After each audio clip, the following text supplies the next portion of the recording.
Magandang araw ng Sabado po mga bayang karerista. Magbibigay na po tayo ng tip, giya at impormasyon para sa araw na to, April 18, 2026. Tara!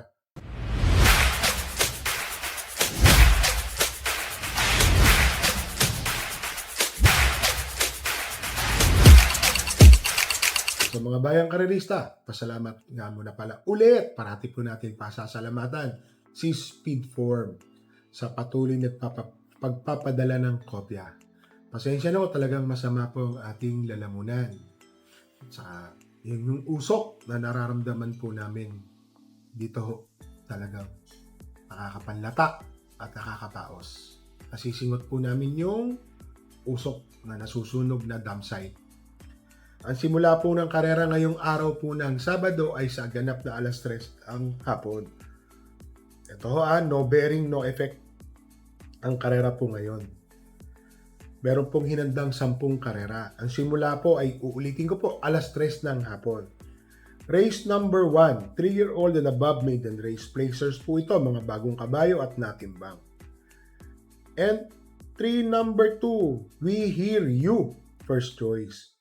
Ang ganda po ng barrier niyan. 1.15 medya po ang kanyang tinapos. Maraming nakapigil. So para sa akin po, malaki po ang panalo niyan. We Hear You, first choice. Imported po yan ha. Second choice, entry number 6, Ikaw ang Pag-asa.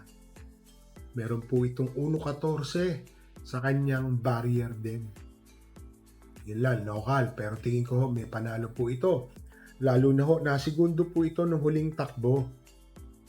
Sama po natin, tingin ko ho, malaki po ang panalo. So dito po sa race number 1, entry number 2, We Hear You, first choice. Second choice, entry number 6, Ikaw ang Pag-asa. Dito na tayo sa race number 2. Ito po 1,400 meters, 12 runners. Ito po rating 17 to 41 split.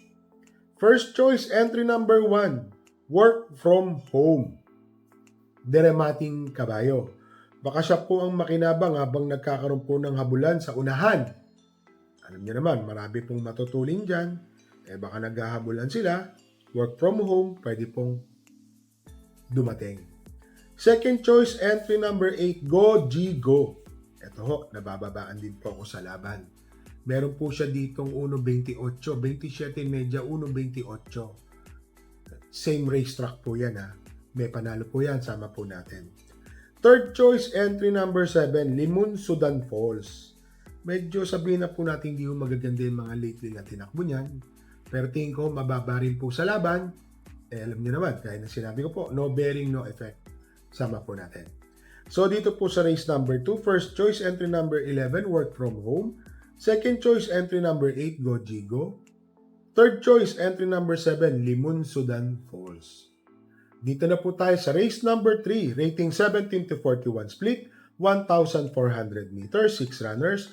First choice, entry number 1, Shadow of Si Pokot. Tingin ko ho, nakatagpo po ng magandang laban. Noong huling takbo po nito, na tersero na po siya. Malaki po ang panalo. Second choice, entry number 2, Double Strike.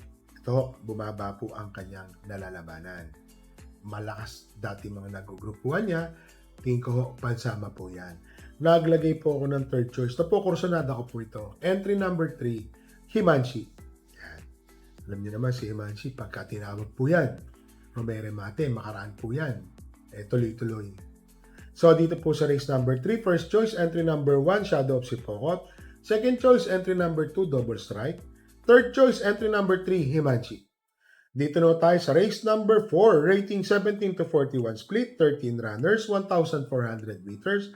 First choice, entry number 10, Attorney Winona. Jeff Tagulaw Sarate. First choice po natin yan. Pwede pong mauna, pwede pong sumunod. Tingin ko, malaki po ang panalo ni Attorney Winona. Second choice, entry number 5, Sweet the Money. Etong si Sweet the Money, mga bayang karerista, maganda po yung barrier niyan.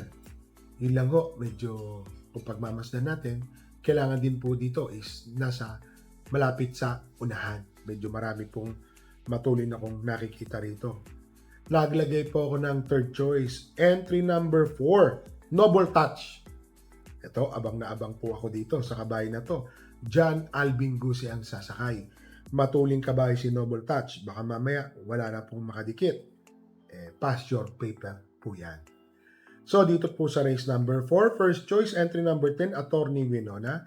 Second choice, entry number 5, Sweet Damani. Third choice, entry number 4, Noble Touch. Dito na tayo sa race number 5, ratings 42 to 56 split, 1,400 meters, 11 runners. First choice, entry number 9, Blame the Ghost. JD Huko. Para sa akin po, malaki po ang panalo. First choice po natin siya. Second choice, entry number 7, Margot. Meron po itong 1.27.5. Dito po yan sa pista ng Malba. Kung mauulit o magagawa po niyan, baka ito po ang maging horse to beat dito. Naglagay po ako ng Pandihado, napakatuling kabayo. Entry number 3, Bukawe, Rivertown. Yan. Pag napabayaan po yan, kaya pong tumapos. So dito po sa race number 5, first choice, entry number 9, Blame the Ghost. Second choice, entry number 7, Margot. Third choice, entry number 3, Bukawe, Rivertown. Dito na tayo sa race number 6, rating 42 to 56 split, 1,400 meters, 10 runners. First choice, entry number 3, Mahusayay. Ito ho, pwede na ho itong kumapit agad. Sabihin, malapit. Pwedeng tersero, kwarto pwestong malapit yan. Para sa akin po, malaki po ang panalo ni Mahusayay. Second choice, entry number 4, Houdini. Yan bumaba po ang laban ni Houdini. Tingin ko ho, may panalo, malaki. Lalo na ho, ito ho ay nag-1.26. Same distance. So dito po sa race number 6, first choice, entry number 3, Mahusayay. Second choice, entry number 4, Houdini. Dito na tayo sa race number 7, rating 17 to 41 split, 13 runners, 1,400 meters. First choice, entry number 8, Brown Pirate. Baka siya na po ang humabol sa matulin dito. Kung sakasakali, matutukan, alam naman natin si Brown Pirate, nag-1.27, same distance. Tingin ko ho, malaking-malaki po ang panalo. Second choice, entry number 11, Money for Bipani. Etong si Money for Bipani, nag-1.14 sa kanyang barrier run. Di bandera po itong kabayo na to. Tingin ko ho, pag ito po nauna, hindi po nila hinabol, pass your paper na rin po yan. So dito po sa race number 7, first choice, entry number 8, Brown Pirate. Second choice, entry number 11, Money for Bipani. Dito na tayo sa race number 8, rating 42 to 56 split, 13 runners, 1,400 meters. First choice, entry number 12, Mang Nano. Yan. Itong si Mang Nano, meron po itong mga tagun tiyempo na 1.25, 1.26. Ngayon po, RD Raquel ang sasakay. Matuling kabayo po ito. Pwede yung nakatutok na agad to sa unahan. Basta kung naalala nyo na yung mga previous runs nito para sa akin po, malaking-malaki po ang panalo. Second choice, entry number 3, Daremating kabayo, Dreaming Always. Itong si Dreaming Always, nababad po sa mataas na grupo. Ngayon, nakatagpo po ng laban. Yun lang ho, nilagay ko siyang second choice kasi Daremate, baka matabunan. Naglagay po ako ng third choice, entry number 6, 189. Itong si 189, mga bayang karerista, nag-uumento kada takbo. Meron po siya netong late run, na segundo. Kay Perpetuator, kala ko mananalo po siya nun. Tingin ko, may panalo, sama po natin, magandang diado. So dito po sa race number 8, first choice, entry number 12, Mang Nano. Second choice, number 3, Dreaming Always. Third choice, number 6, 189. Dito na tayo sa race number 9, rating 42 to 56 split, 13 runners, 1,400 meters. First choice, napakatuling kabayo, entry number 12, Part-Time Lover. Ito, maganda po ang numero. Sisibat na lang po yan. Tingin ko ho, malaking-malaki, di bandera. First choice. Second choice, entry number 11, Alibaba. Ito, baka ito po yung makasunod agad sa segundo o tersero pwesto. Kung sakaling mape-pressure po ng part-time lover, Alibaba, nasa tersero, pwede pong bumigla. Etong si Alibaba, nag-review po tayo, may 1.11 sa 1,200, mainam yun. Third choice, entry number 3, Tadeus. Ito naman, may 1.25, same distance, 1,400 meters. Sama po natin yan, malaki po ang panalo.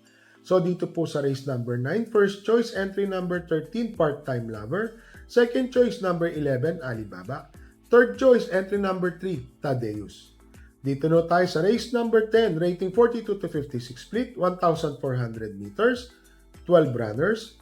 First choice, entry number 1, Frosty Raven. Ano, baka siya po ang isa sa makinabang.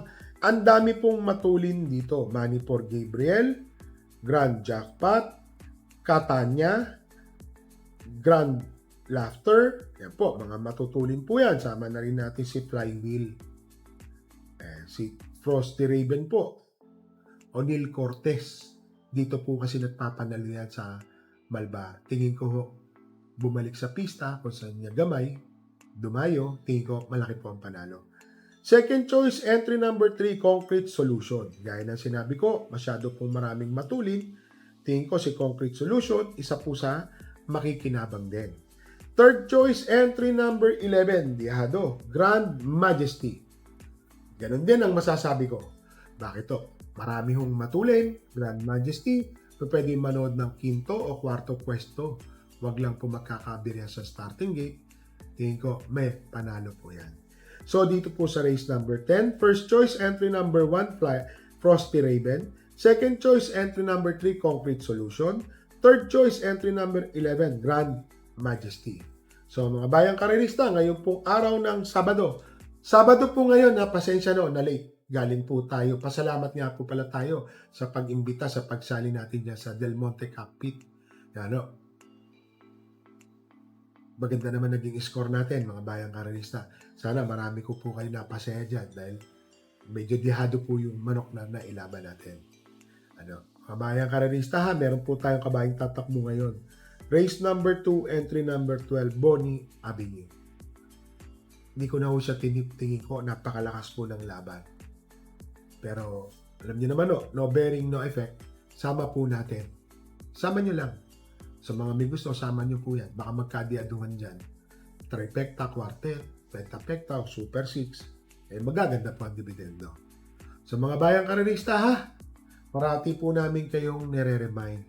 Bet small, win big. Bet big, lose big. Magdala po tayo ng payong at tubig na mainom. At face mask po mga bayang karerista. Happy racing po sa inyo lahat and stay safe po.